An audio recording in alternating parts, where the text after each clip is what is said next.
বিমল বাবু যখন রিটায়ার করলেন তার প্রধান লক্ষ্য ছিল 3 ছেলেকে এক সুতোয় বাঁধা। শহরের ধুলোবালি থেকে দূরে গ্রাম লাগোয়া শহরতলিতে এক বিশাল বাগান বাড়ি তৈরি করেছিলেন তিনি। নাম দিয়েছিলেন শান্তিনীর। বিমল বাবুর ধারণা ছিল প্রাচুর্য আর জায়গা থাকলেই মানুষে মানুষে দূরত্ব বাড়ে না, কিন্তু বছর ঘুরতে না ঘুরতেই সেই শান্তিনীর রণক্ষেত্রে পরিণত হলো। 3 বৌমার হাড়ি আলাদা করার জেদ নয়, বরং কে কত বিলাসিতায় থাকবে তাই নিয়েই শুরু হলো রেষারেষি। বড় ছেলে চার্টার্ড অ্যাকাউন্টেন্ট, মেজো ইঞ্জিনিয়ার আর ছোট ছেলে ন্যাশনাল কোম্পানিতে। 3 জন এই উপার্জনে কেউ কারোর চেয়ে কম নয়। সমস্যাটা শুরু হলো যখন বিমল বাবুর স্ত্রী অসুস্থ হয়ে বিছানায় পড়লেন। বড় বৌমা বললেন, মার দেখাশোনার জন্য আলাদা নার্স রাখা হোক। আমি আমার জিম আর অফিস ফেলে কিছুতেই সময় দিতে পারবো না। মেজ বৌমা বললেন, নার্সের খরচ আমি কেন দিতে যাব, বাড়ির বড়রা থাকতে আমার কি দায়।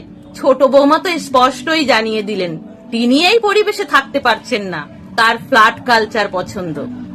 বিমল বাবু সমস্ত কিছুই চুপচাপ দেখতেন। একদিন তিনি কোনো অশান্তি না করেই ছেলেদেরকে ডাকলেন। বললেন, তোরা আলাদা হতে চাস তো? ঠিক আছে, বাড়িটা আমি বিক্রি করে দেব, যা টাকা পাবো 3 ভাগ হবে। ছেলেরা তো শুনে অবাক। এই বাড়ি তো বিমল বাবুর প্রাণের চেয়েও প্রিয়, তবু টাকার লোভে ছেলেরা রাজি হয়ে গেল। বাড়ি বিক্রি হলো কোটি টাকায়।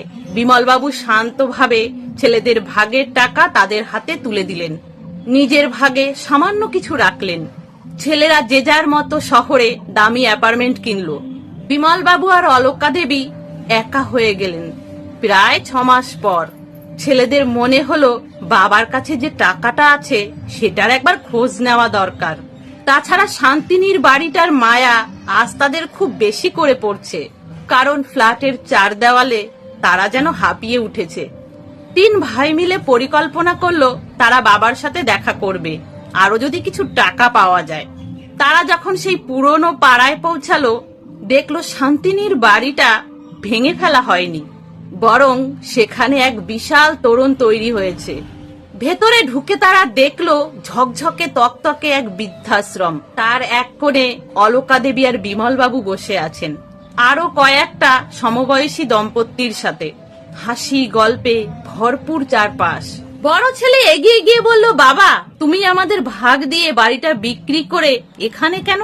আমাদের সাথে ফ্ল্যাটে চলো। বিমল বাবু শান্ত চোখে তাকালেন, তারপরে বললেন, না রে, আমি তোদের ভাগের টাকা দিয়েছিলাম তোদের শান্তি কিনতে, আর নিজের ভাগের টাকাটা আর বাড়িটা দান করেছি তাদের জন্য যাদের সন্তান থেকেও নেই। তোরা আমাকে বাড়ি ভাগ করে দিতে বলেছিলি, আমি তোদের হৃদয়টাই ভাগ করে দিয়েছি। ছোট ছেলে লজ্জা পেয়ে বলল, বাবা, আজ আমাদের বড় কোনো অভাব নেই, কিন্তু এই খোলা হাওয়াটা আর হাসিটা বড্ড মিস করি। মার শরীর এখন কেমন? অলকা দেবী একটু হাসলেন, বললেন, শরীরের চেয়ে এখানে মন ভালো আছে রে। এখানে কেউ কারোর উপর কাজের দায় চাপিয়ে দেয় না। আমরা সবাই মিলে রান্না করি, গান করি।